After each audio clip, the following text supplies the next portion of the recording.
अस्सलाम वालेकुम students. Present continuous tense आज स्टार्ट कर रहे हैं। प्रेजेंट कंटिन्यूस टेंस लास्ट हमने किया था प्रेजेंट इंडेफिनिट। और जो मेरे टेंसेस को सिखाने का स्टाइल है वो इस तरह से है कि एक टेंस के बाद हम देखेंगे कि उसमें जो कन्वर्सेशंस वगैरह या डायलॉग्स वगैरह या नॉर्मल जो हम कम्युनिकेशन में टेंसेस का इस्तेमाल करते हैं तो उसको यूज़ करते हुए टेंसेस को यूज़ करते हुए हम देखेंगे कि हमारी डेली कन्वर्सेशन में उनका कितना रोल है। सो उसमें असल जो टेंसेस की प्रैक्टिस करवाने का मकसद ये है कि आप ज़्यादा से ज़्यादा डायलॉग में टेंसेस को ऑब्ज़र्व कर सकें और देखें कि टेंसेस में किस तरह से जो है वो कन्वर्सेशन के दौरान टेंसेस अपना कितना रोल प्ले करते हैं। प्रेजेंट कंटिन्यूस जो है बेसिकली वो हम देखेंगे उसमें जब उसके यूज़ वगैरह पर आते हैं। तो प्रेजेंट कंटिन्यूस, प्रेजेंट इंडेफिनिट और उसके बाद मैंने आपके साथ शेयर की थी रूटीन के लिए जब हम प्रेजेंट इंडेफिनिट के टेंसेस को यूज़ करते हैं तो उसमें जो है फिर उसके साथ मैंने डायलॉग और कन्वर्सेशन शेयर की थी आपके साथ। और आपका अब ये आप पर डिपेंड करता है कि आप उस पर बहुत ज़्यादा प्रैक्टिस करें और देखें कि कितना प्रेजेंट इंडेफिनिट जो है उसका रूटीन के सेंटेंसेस बनाने में या रूटीन को बयान करने में बहुत ज़्यादा इन्फ्लुएंस है। अच्छा, आज हम कर रहे हैं प्रेजेंट कंटिन्यूअस टेंस। तो पहले हम इसको देख लेते हैं कि इसकी पहचान क्या है उर्दू में। जुमले के आखिर में रहा है, रही है, रहे हैं और रहा हूँ वगैरह आता है।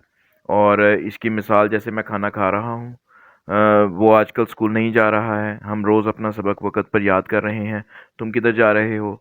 ये क्वेश्चन है, मैं अगले हफ्ते दुबई जा रहा हूँ।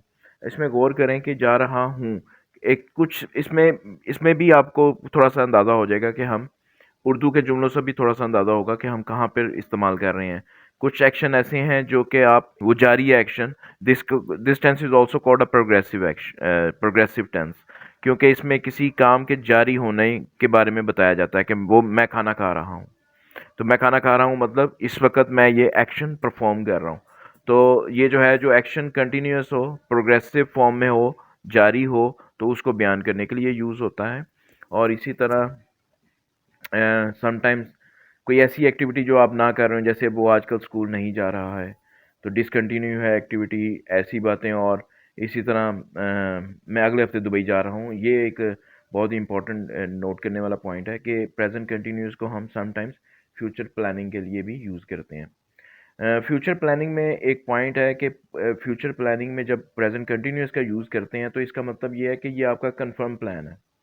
मैं अगले हफ्ते दुबई जा रहा हूँ, इसका मतलब कि हो सकता है कि मैंने, हो नहीं सकता बल्कि कंफर्म है कि मैंने वीज़ा भी ले लिया है दुबई जाने का और टिकट भी बुक करवा लिया है। नाउ आई एम सेइंग मैं अगले हफ्ते दुबई जा रहा हूँ। फ्यूचर में अगर आप यही जुमला कहें मैं अगले हफ्ते दुबई जाऊँगा, तो इन दोनों में ये फ़र्क होगा कि अगर आप फ्यूचर प्लानिंग के लिए प्रेजेंट कंटिन्यूअस को यूज़ कर रहे हैं, मैं अगले हफ्ते दुबई जा रहा हूँ, तो दैट इज़ मोर कन्फर्म, यानी कि ये कन्फर्म और सर्टेनिटी के ज़्यादा करीब है। अच्छा जी, नेक्स्ट है जी आपका use of present continuous. Number one, action taking place in the moment of speaking. जिस मोमेंट में, जिस लम्हे में आप बात कर रहे हो उस वक्त वो कंटिन्यू हो वो action, so that at that moment we are going to use present continuous tense. इसी तरह सेकंड पॉइंट है आपका action taking place only for a limited period of time और वी थिंक टेम्पररी। काफ़ी सारी मिसालें हैं, जैसे मैं खाना खा रहा हूँ, तो ये भी अगर आप देखें तो for a limited period of time, ये कैसा एक्शन है जो कि थोड़ी सी देर के लिए है, ठीक है वो। इसी तरह और वी थिंक टेम्परेरी, या यानी कि टेम्परेरी मतलब बहुत कम मुद्दत का जो है वो कोई एक्शन हो। Action arrange for the future, as I told you earlier, कि ऐसे एक्शंस जो फ्यूचर प्लानिंग आपकी कन्वे कर रहे हो। अच्छा, ये बहुत ज़्यादा जो है वो फ्यूचर प्लानिंग में भी बहुत ज़्यादा यूज़ होता है। जैसे वो जुमले से भी आपको ज़ाहिर हो रहा होगा, मैं दुबई जा रहा हूँ, मैं अगले हफ्ते मरी जा रहा हूँ, हम इस वीकेंड पे मरी जा रहे हैं, तो this is all about the plan. तो action arranged for the future, और फ्यूचर में यानी कि मुस्तकबिल में आपने अगर कोई एक्शन जो है वो प्लान किया है तो वो प्रेजेंट कंटिन्यूस में आप बयान कर सकते हैं। इसी तरह something that happens again and again, कोई चीज़ बार बार रिपीट हो। इसका जो है नेक्स्ट जो मेरा कन्वर्सेशन है वो डायलॉग है, कन्वर्सेशन है, उसके दो पार्ट हैं। इंशाल्लाह उसमें काफ़ी सारी चीज़ें ये कवर होंगी, ठीक है। उसमें हम सेंटेंसेस की प्रैक्टिस करेंगे, एक नॉर्मल रूटीन कन्वर्सेशन जो है वो मैं रिकॉर्ड करवाऊँगा, अपलोड करूँगा, जिसमें आपको इंशाल्लाह ताला काफ़ी सीखने को मिलेगा। अच्छा जी, नेक्स्ट है जी how to translate, that is the most important part. इसमें क्या होता है कि सब्जेक्ट एज यूजुअल जो एक्शन परफॉर्म करता है that is called the subject. Basically students subject जो है वो पार्ट ऑफ अ सेंटेंस है, ठीक है। जब जैसे noun, noun is the name of person place और थिंग, एवरीवन नोज दैट। लेकिन जब जैसे ही नाउन कोई एक्शन परफॉर्म करेगा that will become the part, और वो किसी की स्टेटमेंट में वो बयान हो तो that will become the part of a sentence as a subject. जो और नाउन सब्जेक्ट वो होगा जो एक्शन परफॉर्म कर रहा है। इसी तरह आपका ऑब्जेक्ट है, that is the part of sentence which is receiving an action. तो ऑब्जेक्ट जो है वो basically these are nouns but they converted into a subject or an object when they are used in a sentence, and the person who is performing an action is called the subject, and the person who is receiving an action is called an object of the sentence. अच्छा जी, इसमें translation में क्या होगा, subject के बाद इसमें helping verb आएगा is are am. ये तीन हेल्पिंग वर्ब्स हैं, यहाँ पे ये as a helping verb use हो रहे हैं। अच्छा, आगे डिस्कस करते हैं इज आर एम कैसे और किस तरह से यूज होता है। तो इन दिस टेंस, जब आप टेंस में रहा है, रही है, रहे हैं जुमले के एंड पे आ रहा है और उसकी ट्रांसलेशन करेंगे तो इज के साथ वर्ब की फर्स्ट फॉर्म के साथ आईएनजी, ये इसका रूल है, ये आपने हमेशा ज़हन में रखना है। इज आर एम और वर्ब की फर्स्ट फॉर्म के साथ ING, this is the main part of this tense. तो हेल्पिंग वर्ब भी लाजमी आएगा पॉजिटिव, आइदर पॉजिटिव, नेगेटिव और इंटेरोगेटिव हो। तीनों क्वेश्चन, तीनों सेंटेंस, तीनों फॉर्म्स ऑफ सेंटेंसेस में हेल्पिंग वर्ब लाजमी आएगा, अनलाइक प्रेजेंट इंडेफिनिट जिसमें पॉजिटिव सेंटेंस में हेल्पिंग वर्ब नहीं आता। यहाँ पे आपका हेल्पिंग वर्ब लाजमी आएगा, लाजमी यूज होगा और इसके साथ इज आर एम के साथ वर्ब की फर्स्ट फॉर्म के साथ आईएनजी आएगा, और आईएनजी को आप समझ लें कि रहा है, एज ए रहा है यूज करें। तो ही इज ईटिंग, वो खा रहा है, ही इज प्लेइंग, वो खेल रहा है, ही इज गोइंग, वो जा रहा है, ठीक है। तो इस तरह इज के साथ इज आर एम और जो है वर्ब की फर्स्ट फॉर्म के साथ आईएनजी, इसके साथ ऑब्जेक्ट आएगा और कॉम्प्लीमेंट, ऑब्जेक्ट या कॉम्प्लीमेंट। लाइक मिसाल के तौर पर वो सच बोल रहा है, ही इज स्पीकिंग ट्रूथ, ठीक है जी। इसी तरह वो एक नई गाड़ी खरीद रहा है, he is buying a new car. Next है जी, तुम बच्चों पर गुस्सा हो रहे हो, you are bullying at children, ठीक है जी। ये जो है ये आपने देख लिया, इसकी ट्रांसलेशन कैसे होगी। हेल्पिंग वर्ब्स और प्रेजेंट कंटिन्यूअस जो है वो इज आर एम, ये तीन जो हैं वो हेल्पिंग वर्ब हैं, ठीक है जी। इज आर और एम कहाँ पे यूज होते हैं वो नीचे देखते हैं हम। Helping verb is are and am here also called be form of verbs. अच्छा, ये भी ध्यान में रखिएगा कि is are am be form of the verb भी हो, एज ए सेंटेंस में be form of the verb भी यूज होते हैं। अच्छा, be form of the verb जो है इस पे मेरा एक तो अलग से लेक्चर है, but point to note over here, be form of the verb जब जब हम जुमला यूज करते हैं I am a boy, it's a be form of a verb. Be form of the verb में क्या होता है, is are am main verb होते हैं। वर्ब जो है वो दो किस्म के होते हैं, एक तो मेन वर्ब होता है या हेल्पिंग वर्ब होता है।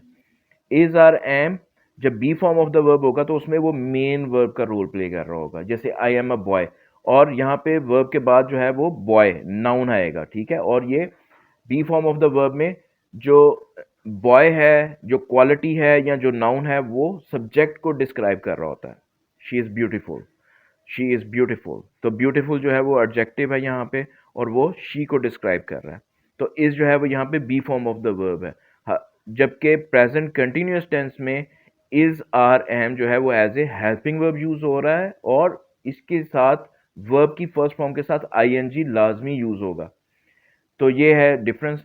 B form of the verb can be used as main verb. हाँ, मेन वर्ब के अलावा इज आर एम का एक और यूज है, they can also be use as a passive voice, passive voice use हो सकता है। तो ये तीन यूजेस हैं इसके, आप देखें। इन प्रेजेंट कंटिन्यूअस में इज आर एम के साथ वर्ब की फर्स्ट फॉर्म के साथ आईएनजी आएगा तो ये हेल्पिंग वर्ब के तौर पे यूज होगा।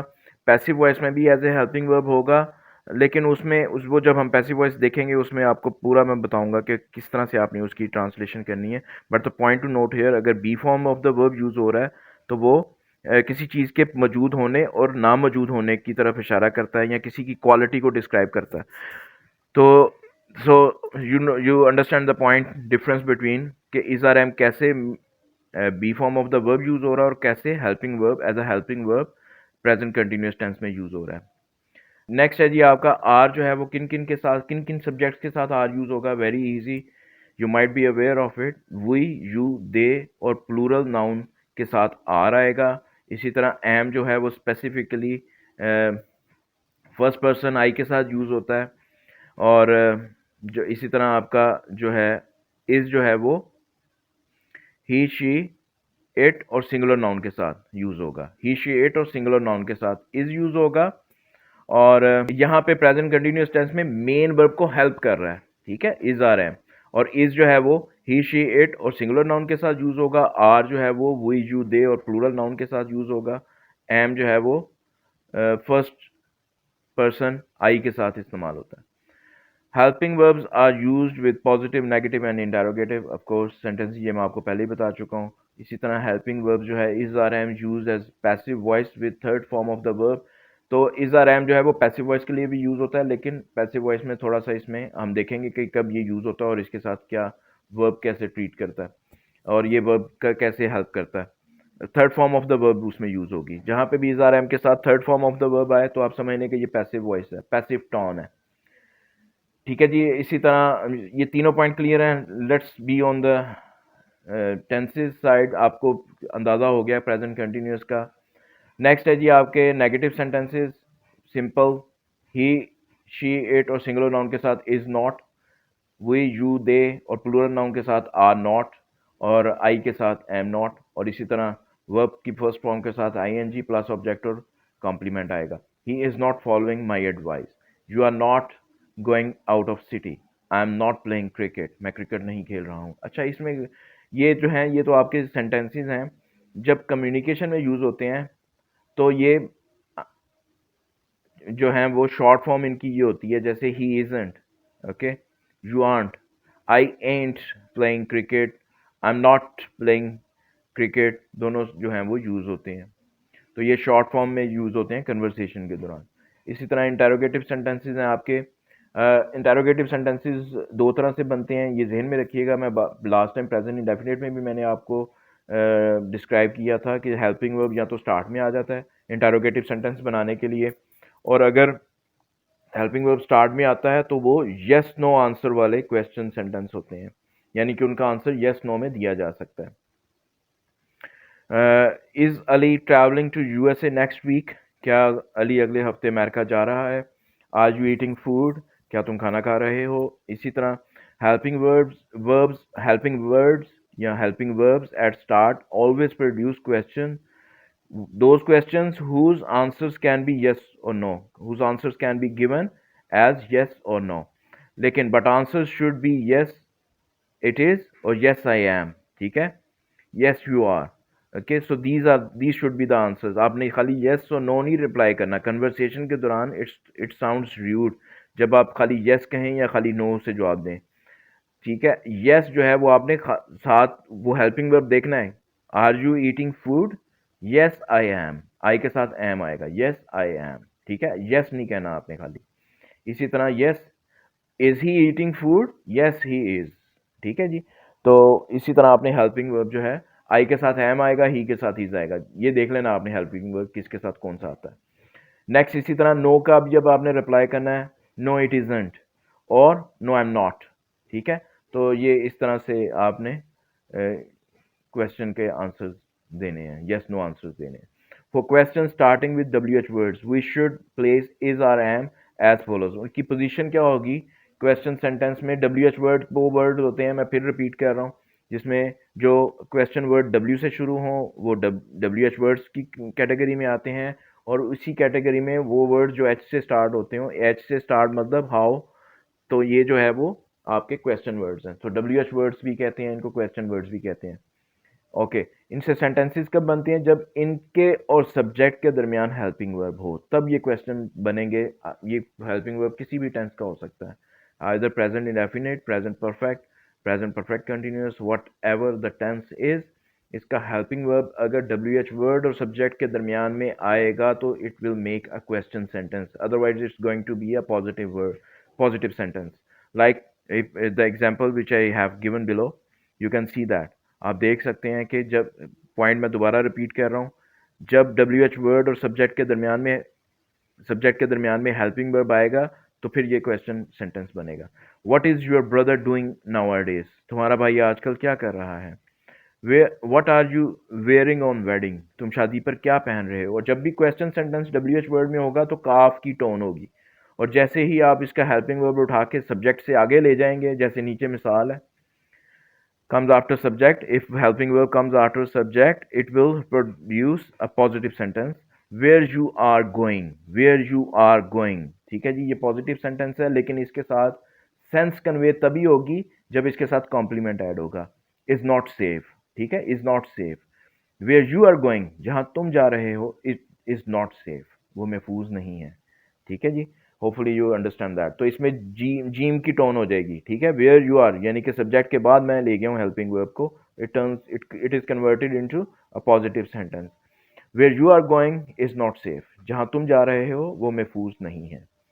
Okay ji, you use my mobile, ये प्रैक्टिस क्वेश्चन है, प्रैक्टिस सेंटेंस है। Kindly perform these task. Okay, आप इसको प्रैक्टिस करें। यहाँ पे बताएं, you are using my mobile phone, my dad is washing his car, it is not raining today, who is she chatting to now, what are you doing at the moment, the students are having lunch in the canteen, we are sitting on the train, are you making dinner, yes I am। ठीक है जी, नीचे कुछ उर्दू में sentences हैं, you can practice those sentences, translate them on your own। Okay, these are very easy sentences, not so difficult, so you can translate them by yourself। and my lecture is over now। एक point था और जिसमें has और have, one of my student asked me about why, वो present indefinite की जो मैंने last जो थी वो जो रूटीन में थी, रूटीन में I have breakfast, I have lunch, तो यहाँ पे हैज़ और हैव जो है वो क्या रोल प्ले कर रहे हैं। तो जस्ट एक ब्रीफ डिस्क्रिप्शन देता हूँ, छोटी सी डिस्क्रिप्शन दूंगा आपको कि हैज़ और हैव भी आपका जब हेल्पिंग वर्ब आएगा, as a helping verb use होता है तो वो टेंस का पार्ट होगा। तो प्रेजेंट परफेक्ट में यूज़ होता है, इसी तरह प्रेजेंट परफेक्ट कंटिन्यूस में होता है, और ये helping as a helping verb use होते हैं, और इनके साथ वर्ब की थर्ड फॉर्म आती है। ठीक है, और प्रेजेंट परफेक्ट कंटिन्यूस में देखेंगे। और इसी तरह हैज़ और हैव का जब as a main verb role play करते हैं तो इसका मतलब होता है रखता। ठीक है जी, रखता, उर्दू में इसका मतलब होता है रखता। तो आई हैव अ कार, मैं गाड़ी रखता हूँ। ठीक है, तो ये फर्स्ट फॉर्म है। हैज़ और हैव ये दोनों फर्स्ट फॉर्म है। हैज़ जो है वो कई सब्जेक्ट्स के साथ हैज़ आएगा और कुछ सब्जेक्ट्स के साथ हैव आएगा। और इसी तरह आई हैव अ कार, तो ये मैं फर्स्ट फॉर्म यूज कर रहा हूँ, it's playing a role of a present indefinite. I have a car, मैं एक गाड़ी रखता हूँ। ठीक है जी, इसी तरह यहाँ पे ये मेन वर्ब है। ठीक है, यहाँ पे एज ए मेन वर्ब है। जब एज ए मेन वर्ब या काम करेगा तो इसकी सेंस रखता की आएगी, और इसी तरह जब ये हेल्पिंग वर्ब होगा तो ये फिर वो प्रेजेंट परफेक्ट टेंस में यूज होगा। एंड और उसी तरह से हम फिर उसके सेंटेंसेस को ट्रांसलेट करेंगे।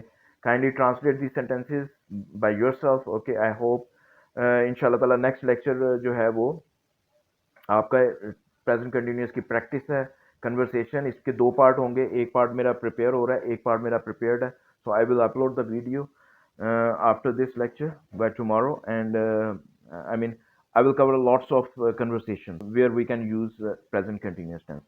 Kindly like my video. I hope you are going to subscribe my channel for my upcoming informative videos. Thank you very much.